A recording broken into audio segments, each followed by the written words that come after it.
मैं रवि कुमार, स्वागत है आपका रेनेशा आईएएस में।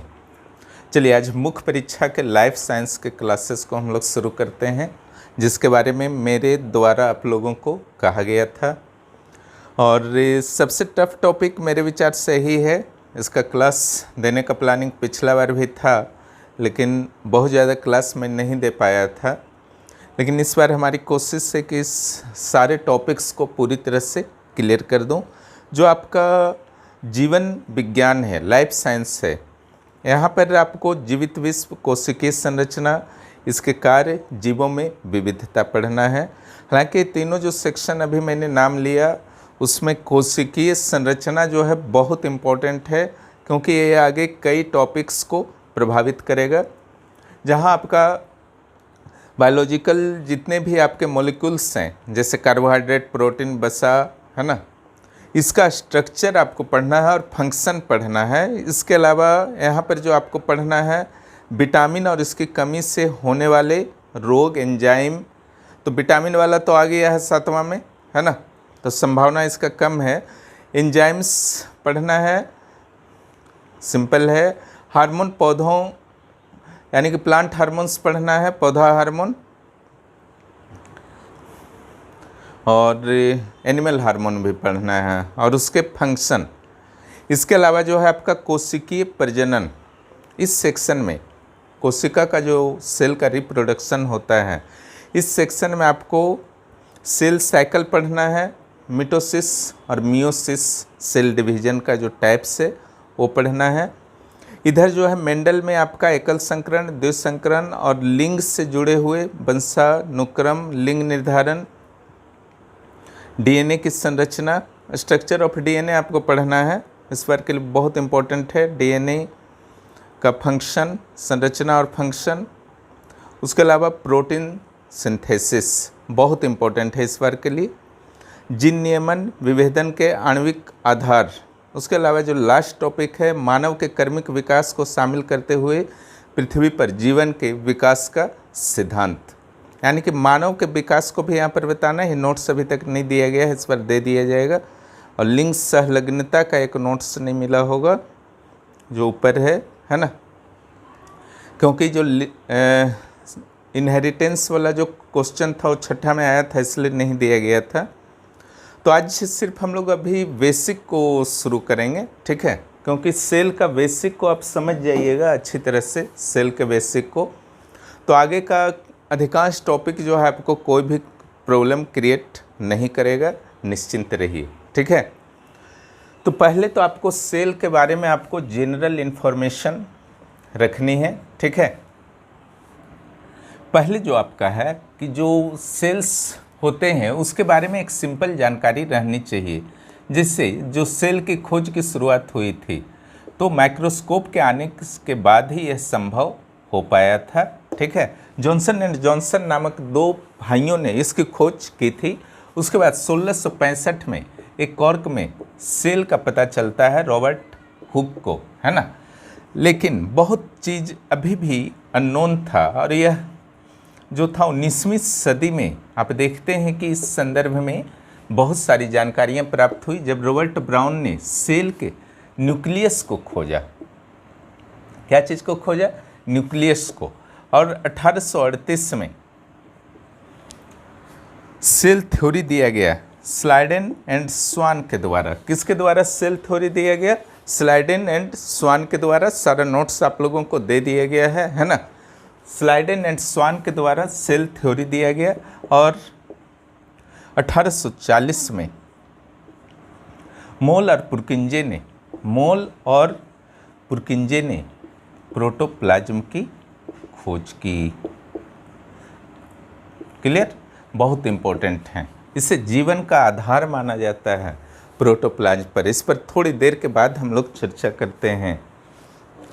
इसके बाद एक दौर सा चल पड़ा सेल के बारे में नई जानकारियों का, है ना। 19वीं सदी में सेल के बारे में बहुत सारी जानकारियाँ मिली। हालांकि डीएनए से अब भी विज्ञान जगत जो था अननोन था, लेकिन फिर भी जो जानकारी प्राप्त हुई 1888 में,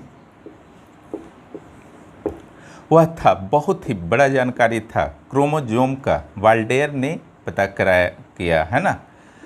किनका पता था ये? वाल्डेयर के द्वारा। और दूसरा जो था सेंट्रोसोम, ये भी बहुत बड़ी उपलब्धि थी, है ना। बोवेरी के द्वारा यह पता लगाया गया। सेंट्रोसोम भी होता है सेल के सेंटर में, ठीक है। ये भी एक बहुत बड़ा उपलब्धि था। इसके बाद डुवे ने लाइसोसोम का पता किया, है ना, लाइसोसोम का पता किया। और जीन की खोज भी जोहानसन के द्वारा कर दी गई, ठीक है। जीन, डीएनए, ठीक है, ये सब आपके जीवन का आधार है, जो संतानों में माता पिता से ट्रांसफ़र होता है। तो एक शुरुआती एक खोज थे, जिसकी एक सामान्य जानकारी आपको रहनी चाहिए। उसके बाद हम लोग आते हैं सेल के बारे में कुछ और जानने का प्रयास कीजिए। यहाँ पे देखिए, जो सबसे छोटा सेल जो अभी तक पता चला है वो पीपीएलओ का है ना, प्लूरोनिमोनिया लाइक ऑर्गेनिज्म। जबकि सबसे बड़ा सेल जो है आपका ऑस्ट्रिच का जो अंडा होता है ना, 170 गुना 135 mm होता है ना। इसका डायमेंशन एक तरह से आप समझ सकते हैं। अगर टाइप्स ऑफ सेल को आप देखते हैं, जो बहुत ही इम्पोर्टेंट है आपके लिए, जितने भी सिलेबस में दिए गए हैं आपके टॉपिक्स, उसमें टाइप्स ऑफ सेल जो है आपका, अगर आपको अच्छी तरह से समझ में आता है और ये उसका न्यूक्लियस, ये दो समझ गए हैं, तो लगभग सारा का सारा टॉपिक जो है भविष्य में आपके लिए इजी होने वाला है। जैसे टाइप्स ऑफ सेल, है ना, इसको दो आधार पर हम लोग बांटेंगे, बेस 1, बेस 2। सब नोट्स में है, समझने का प्रयास कीजिए। ओके, यहाँ पर जो है प्रोकैरियोटिक, यूकैरियोटिक, ओके, प्रो और यूकैरियोटिक। अगर सिंपली बात किया जाए प्रोकैरियोटिक यूकैरियोटिक में, तो इतना ही जानिएगा, ये जो आपका विकसित अनडेवलप्ड किस्म के जो ऑर्गेनिज्म होते हैं उसमें प्रोकैरियोटिक, प्रो माने पुराना, है ना, और यूकैरियोटिक जो विकसित होते हैं, चाहे वो प्लांट या एनिमल सेल हो, जो बहुत ही डेवलप होते हैं, उसमें यूकैरियोटिक सेल पाया जाता है। दूसरा जो आपका आधार है, उस आधार पर प्लांट सेल, है ना, एनिमल सेल, ये दो पार्ट में जो है आप बांट सकते हैं। तो एक एक करके अब हम लोग जो है स्टडी करेंगे सेल के बारे में इतना। उसके बाद फिर हम लोग अगले चरण में सेल के अंदर के पार्ट्स का स्टडी करेंगे।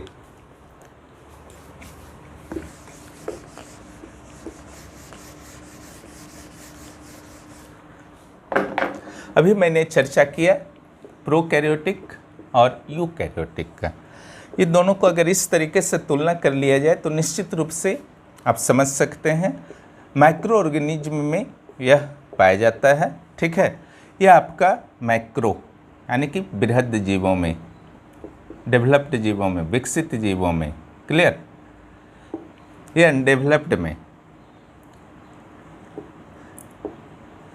उसके बाद जो आपका आता है प्रोकैरियोटिक, इसमें जो राइबोसोम होता है ना, ये 70S का होता है और ये 80S का होता है।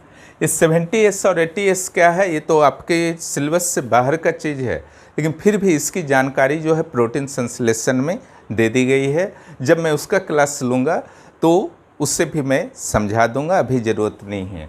केवल ये याद रखिएगा, इसका 70S होता है, इसका 80S होता है। इसका जो DNA होता है ना, वह सिंगल स्ट्रैंड का होता है। DNA आप सुने होंगे ना, डबल स्ट्रैंड का होता है, नेक्ड होता है, नंगा, है ना। और इसका जो DNA होता है डबल स्टैंडर्ड का होता है, प्लस नेक्ड नहीं होता है, यानी कि प्रोटीन के साथ होता है, क्लियर, प्रोटीन के साथ होता है। कैसे होता है DNA के स्ट्रक्चर में अच्छी तरीके से समझ जाइएगा, है ना। अगर इसका और देखा जाए डिफरेंस, असूत्री तरीके से, अमिटोसिस तरीके से इसका सेल डिवीजन जो होगा ना, प्रोकैरियोटिक का वो सूत्री तरीके से होता है, जबकि इसका जो सेल डिवीजन होगा यह समसूत्री या अर्धसूत्री तरीके से। इसका जो है आपका समसूत्री मिटोसिस या मियोसिस, और इसका जो है अमिटोसिस। इसमें जो जनन होता है, रिप्रोडक्शन होता है प्रोकैरियोटिक में, वह जो आपका होगा पूरी तरह से अलैंगिक विधि से होता है, नॉन सेक्सुअल। यहाँ पर लैंगिक प्लस अलैंगिक, ओके, दोनों विधियों से होता है। पेड़ पौधा या फिर जो आपका एनिमल्स के जितने भी हैं, तो दोनों विधि से होता है, आपको पता ही है।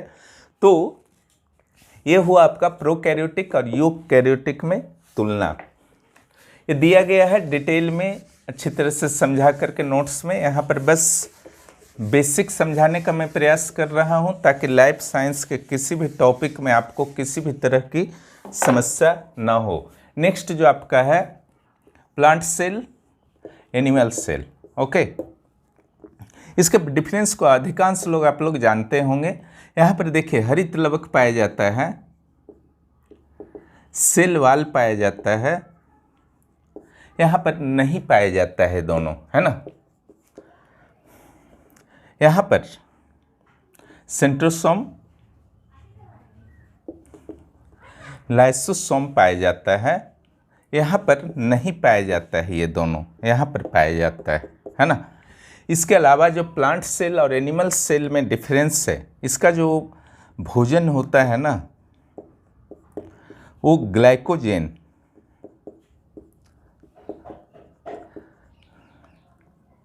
प्लांट है ना, स्टार्च के रूप में जो संचित होता है स्टार्च के रूप में, इसका ग्लाइकोजेन के रूप में। यहाँ एक अपवाद को हमेशा याद रखिएगा, फंगस का, कवक का जो आपका भोजन संचित होगा ग्लाइकोजेन के रूप में ही संचित होता है। इस डिफरेंस को हमेशा याद रखिएगा, कवक वाला एग्जाम में अक्सर आता रहता है। ये हुआ आपका एक जो आपका, और वोक्यूल जो होता है ना, इसका बड़ा बड़ा होता है, रिक्तिका, हिंदी में बोलता है रिक्तिका, बड़ा। और इसका जो वोक्यूल होता है रिक्तिका, ये सुदृढ़ता प्रदान करता है प्लांट सेल को। छोटे छोटे कभी कभी अनुपस्थित भी रहते हैं। तो ये था plant cell, animal cell, prokaryotic, eukaryotic में डिफरेंस। आशा है आप लोग समझ गए होंगे।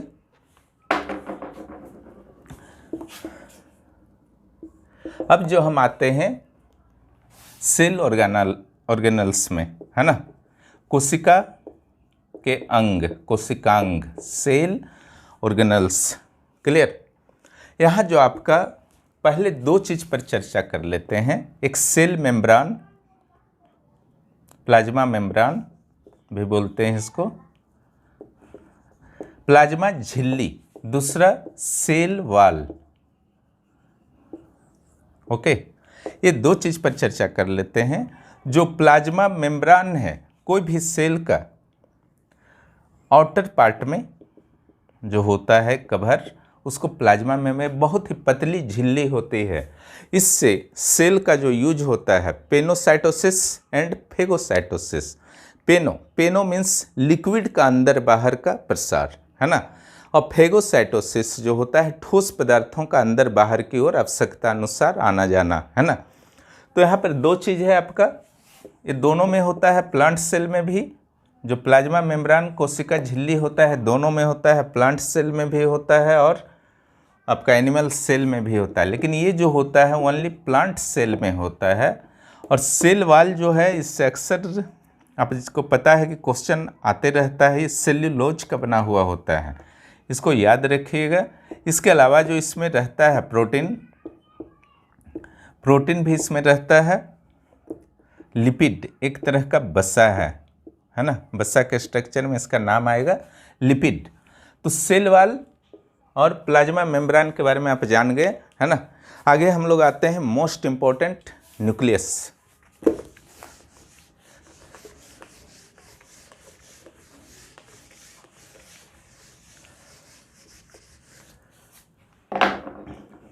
केंद्रक, न्यूक्लियस, कोई भी सेल है उसके बीच में या साइड में कहीं भी एक सेंट्रल पार्ट होता है, न्यूक्लियस, है ना। जितने भी कोशिकांग हैं, सेल ऑर्गेनल्स हैं, उनमें से अधिकांश जो हैं ऑर्गेनल्स में ही पाए जाते हैं। अगर साइटोप्लाज्म की बात की जाए, ठीक है, पहले नाम को समझ लीजिए। इसको केंद्रक बोलते हैं, न्यूक्लियस। ये जो है प्लाज्मा मेम्ब्रान है, प्लांट सेल है तो उसका आउटर सेल में सेल वॉल भी होता है।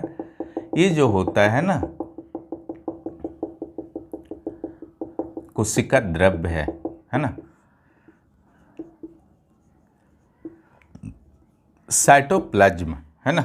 और केंद्रक के बीच में भी एक सेंटर होता है जिसको केंद्रिका कहा जाता है। इसमें भी आपके द्रव होते हैं, प्रोटीन, एंजाइम इत्यादि से बने हुए। इसको कहा जाता है न्यूक्लियोप्लाज्म, केंद्रक द्रव्य। क्लियर? ये क्या हो गया? कोशिका द्रव्य। ध्यान से सुनिएगा, कोशिका द्रव्य Cp, और ये हो गया न्यूक्लियोप्लाज्म Np। जब आप Cp और Np को मिला देते हैं, Np यहाँ पर हुआ ना न्यूक्लियोप्लाज्म, ठीक है, और ये जो आउटर इलाका में आप देख रहे हैं वहाँ पर है साइटोप्लाज्म। सेल के अंदर जो आपका द्रव है वो है ना।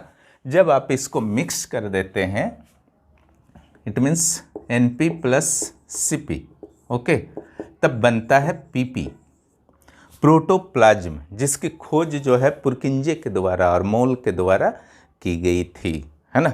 बताया मैंने ना, 1840 में इसकी खोज की गई थी।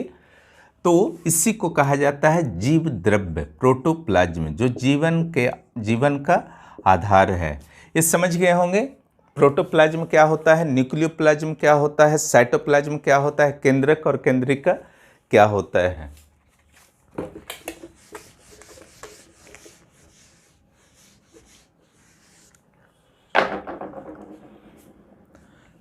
प्रोटोप्लाज्म क्लियर हो गया, न्यूक्लियस क्लियर हो चुका है। क्रोमोजोम जो आपका न्यूक्लियस होता है, मैंने कहा है ना कि राइबोसोम को छोड़ करके बाकी जितने भी सेल ऑर्गेनल्स हैं सब इसी के अंदर रहते हैं। न्यूक्लियस के अंदर जो तरह तरह के वर्क को परफॉर्म करते हैं, जो आपके शरीर के लिए या अन्य जीवों के शरीर के लिए जो है बहुत ही जरूरी होता है। तो यहाँ पर जब आप देखते हैं कि इसमें माइटोकॉन्ड्रिया वगैरह जो आपका होता है ना, लेकिन जो सबसे इम्पोर्टेंट है क्रोमोजोम, जो कई क्वेश्चंस की तैयारी को आपका प्रभावित करेगा। क्रोमोजोम की हल्की सी जानकारी, इसी को मेन समझाना है, इसी को हम धीरे धीरे क्लियर करते जाएंगे आने वाले क्लासेस में। क्रोमोजोम जो आपका है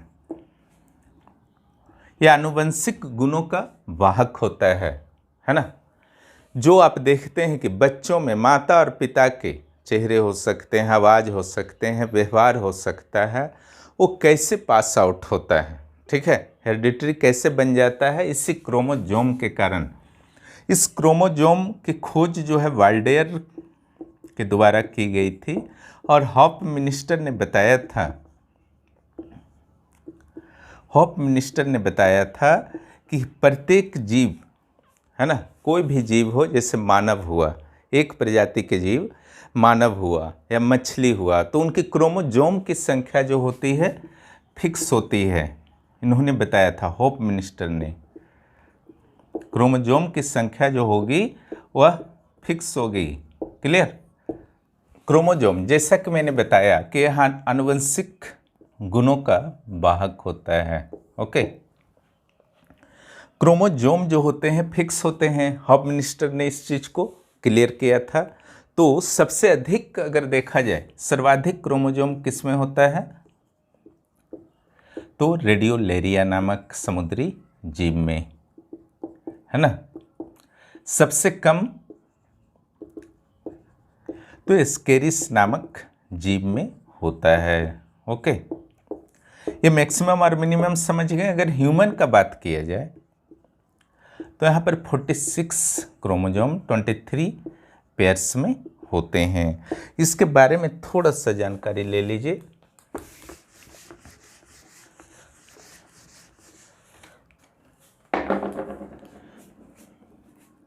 जो 23 पेयर्स होते हैं, इसमें 22 पेयर्स जो होते हैं, इसको जो कहा जाता है आपका ऑटोसोम, सहज गुणसूत्र। ओके। और एक जोड़ा जो होता है, ये जो होता है सेक्स क्रोमोसोम होता है। कौन सा क्रोमोसोम होता है? सेक्स क्रोमोसोम, लैंगिक गुणसूत्र। ये जो होता है आपका एक्स वाई। ओके। एक्स जो होता है, ये जोड़ा जब बनता है तब नए चाइल्ड, नए मानव का अस्तित्व आता है। ठीक है। अगर एक्स और एक्स मिलता है, पुरुष में दोनों होता है ना, और महिलाओं में सिर्फ एक्स होता है, तो दोनों जब मिलेगा एक्स और एक्स तो फीमेल बनेगा। एक्स और वाई, पुरुष का वाई गुणसूत्र और महिला का एक्स मिलेगा तो मेल बेबी का निर्माण होगा, है ना। वह जो लिंग उसका होगा वह मेल होगा। तो ये जो था आपका गुणसूत्र के बारे में जानकारी आपका हुआ। अब सेंटर के न्यूक्लिक एसिड पर हम लोग बात करते हैं। न्यूक्लिक एसिड जो आपका होता है, दो टाइप का होता है, आरएनए, डीएनए, है ना। यहां पर ये देखिए, न्यूक्लिक एसिड जो बनता है आपका न्यूक्लियोटाइड से। अब बहुत सारे न्यूक्लियोटाइड जब मिल जाएंगे तो उसको कहा जाएगा पॉलीन्यूक्लियोटाइड। ये बहुत इंपॉर्टेंट है, बहुत सारे टॉपिक को इफेक्टेड करेगा। न्यूक्लियोटाइड जब बहुत सारे मिल जाएंगे तो वह कहलाएगा पॉलीन्यूक्लियोटाइड। ओके। यहाँ पर आप देखिए, ये जो न्यूक्लियोटाइड है इसके बारे में थोड़ी सी जान, फिर आरएनए डीएनए में डिफरेंस को बता दूंगा।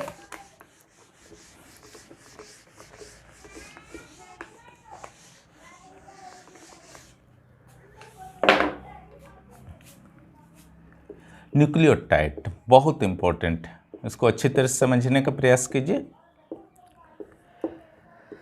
डीएनए के स्ट्रक्चर पहुंचते पहुंचते ये पूरी तरह से क्लियर हो जाएगा। ऐसे आरएनए, डीएनए, पेंटोज शुगर इत्यादि का स्ट्रक्चर अगले क्लास में बता दूंगा। उसके बाद डीएनए में कुछ बचेगा ही नहीं। यहाँ पर जो है आपका पेंटोज शर्करा, शुगर, फॉस्फोरिक एसिड, है ना,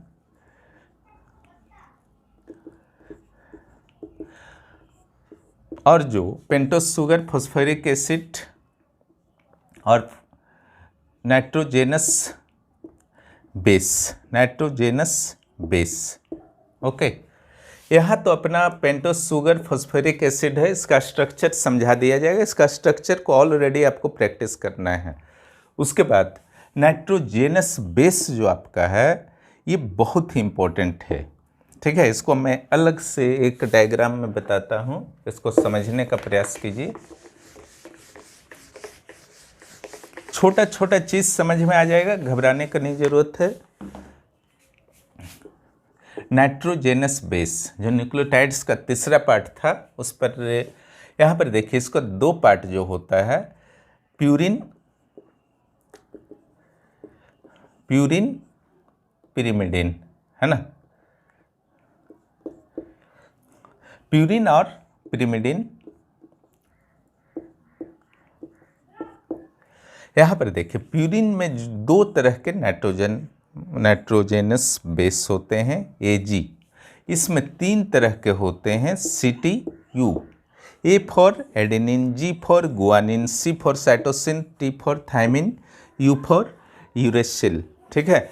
फिलहाल इतना ही याद रखना है। और साथ में जो आपको एक चीज़ याद और रखना है, यह जो होता है सिर्फ आरएनए में होता है, यूरेसिल, बहुत काम आएगा आगे प्रोटीन संश्लेषण तक। ये जो होता है सिर्फ डीएनए में।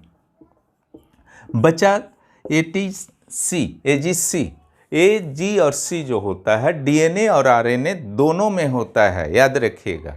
AGC जो होगा DNA और RNA दोनों में होगा।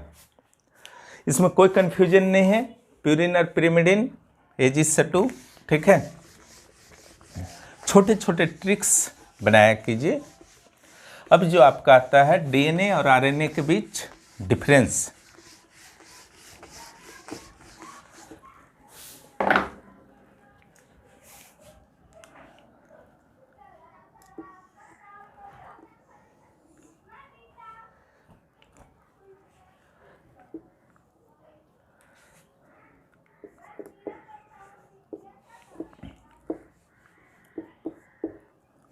पहला तो नाम का फुल फॉर्म को लिख दीजिए, है ना, deoxyribose nucleic acid. Na for nucleic acid, Na for nucleic acid. Nucleic acid के अंदर न्यूक्लियोटाइड्स होते हैं, है ना। न्यूक्लिक एसिड के अंदर न्यूक्लियोटाइड्स होते हैं। DNA के अंदर जो आपका आनुवंशिक गुणों के वाहक जीन होते हैं। तो यहाँ पर न्यूक्लियोटाइड्स जो आपका है, न्यूक्लिक एसिड जो है डीऑक्सी का अर्थ होता है ऑक्सीजन बाहर जाना, ऑक्सीजन को हटाया जाता है DNA के स्ट्रक्चर में, इसको समझिएगा, इसलिए इसका नाम डीऑक्सी है। लेकिन यहाँ नहीं हटाया जाता है, इसलिए सिर्फ राइबोज है ना। ये जो आपका होता है आनुवंशिक गुणों का वाहक होता है, ठीक है। सारे जीवों में, सारे के सारे जीवों में RNA जो होता है आनुवंशिक जीवों का वाहक नहीं होता है ना।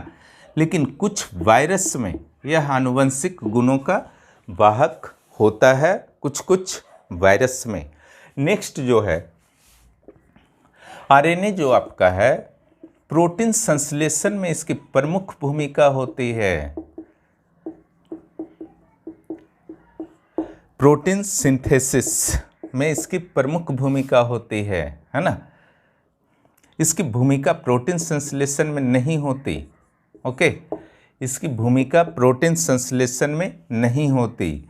सेल को अगर आप देखते हैं तो इसका उपस्थिति जो है यहीं पर मिलता है DNA का सेंटर न्यूक्लियस में। और सेल का अगर आप देखें तो कुछ थोड़ा बहुत RNA अंदर मिलता है, अन्यथा कोशिका द्रव्य जो आउटर इलाका में लिक्विड सब है ना, साइटोप्लाज्म में ही RNA मिलता है। प्रोटीन संश्लेषण को जब मैं समझाऊंगा तो समझिएगा कि केंद्रक से बाहर आकर के किस तरीके से प्रोटीन संश्लेषण की प्रक्रिया जो है पूर्ण होती है हर सेल में। सोचने में तो लगता होगा कि बहुत छोटा सा है, लेकिन उसमें बहुत सारी प्रक्रियाएं अंदर में, उस सेल के अंदर में होती हैं। इसके अलावा जो आपका डिफरेंस है RNA और DNA में,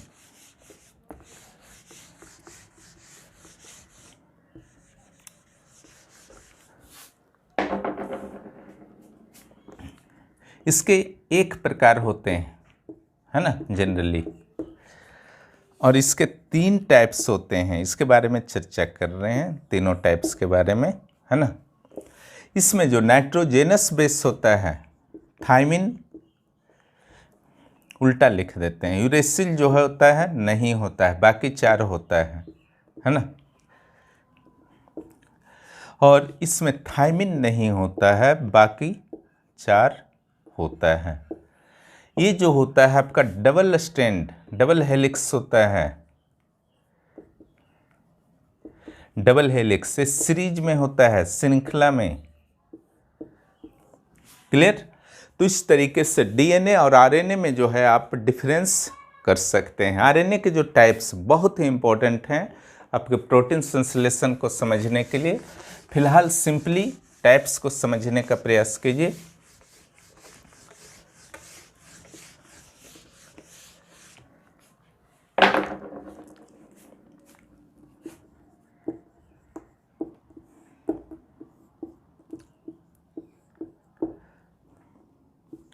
rRNA राइबोसोमल RNA, है ना, mRNA, मैसेंजर RNA, tRNA, ये जो है ट्रांसफर RNA। rRNA जो है आरएनए इसी जगह जो है प्रोटीन का संश्लेषण होता है, प्रोटीन सिंथेसिस होता है ना। और एमआरएनए जो है ये संदेश भेजता है, मैसेंजर का अर्थ संदेश है ना, कि आपको प्रोटीन संश्लेषण करना है। और टीआरएनए जो है प्रोटीन संश्लेषण के लिए अमीनो एसिड की आवश्यकता पड़ती है, उस कमी को, उस आवश्यकता को पूर्ति करता है अमीनो एसिड के ट्रांसफ़र के द्वारा। बाकी इसका डिटेल जो जटिल प्रक्रिया है वो प्रोटीन संश्लेषण के दौरान मैं समझा दूंगा। ये जो होता है सबसे बड़ा पार्ट होता है कंप्लीट आरएनए का, ये 80% होता है ना। ये 3 से 5% होता है और ये जो होता है 10 से 20% तक होता है। क्लियर? तो इस प्रकार आपने बेसिक का ये पहला क्लास किया और आपने जाना कि कितने प्रकार के जो होते हैं सेल्स होते हैं अलग अलग बेस पर, ठीक है, अलग अलग आधारों पे कितने प्रकार के सेल्स होते हैं। इसके अलावा आपने डीएनए आरएनए न्यूक्लियोटाइड्स के बारे में जाना। डीएनए आरएनए न्यूक्लियोटाइड्स जो जितने अन्य न्यूक्लियोटाइड्स हैं, डीएनए आरएनए प्लस जितने भी न्यूक्लियोटाइड्स हैं उनके स्ट्रक्चर के बारे में अगले क्लास में बेसिक के रूप में पहले जानेंगे। अगर आप पेंटोस शुगर, नाइट्रोजनस बेस और फॉस्फोरिक एसिड के स्ट्रक्चर को अच्छी तरह से समझ जाते हैं तो फिर डीएनए स्ट्रक्चर प्रोटीन संश्लेषण को समझने में विशेष समस्या नहीं आएगी, निश्चिंत रहिए। और जो भी आप पढ़ते हैं उसको जो है राइटिंग करने के बाद ही आपको जो है फिर से रिकॉल करना है। राइटिंग ज़रूर कीजिए, बार बार राइटिंग कीजिए, धीरे धीरे जो है वह आपके दिमाग में परमानेंट मेमोरी में चला जाएगा। यहाँ अपने न्यूक्लिक एसिड, यहाँ से ऐसा नहीं है कि प्रश्न आपका सीधे सीधे मुख्य परीक्षा में आएंगे, लेकिन यह भी निश्चित है कि अगर ये सब नहीं समझिएगा तो आगे के जो टॉपिक्स हैं वो समझने में भारी समस्या का सामना करना पड़ेगा। वीडियो देखने के लिए बहुत बहुत धन्यवाद। जो भी इस चैनल पर नए हैं चैनल को ज़रूर सब्सक्राइब कीजिए। फिर मिलते हैं अगले क्लास में।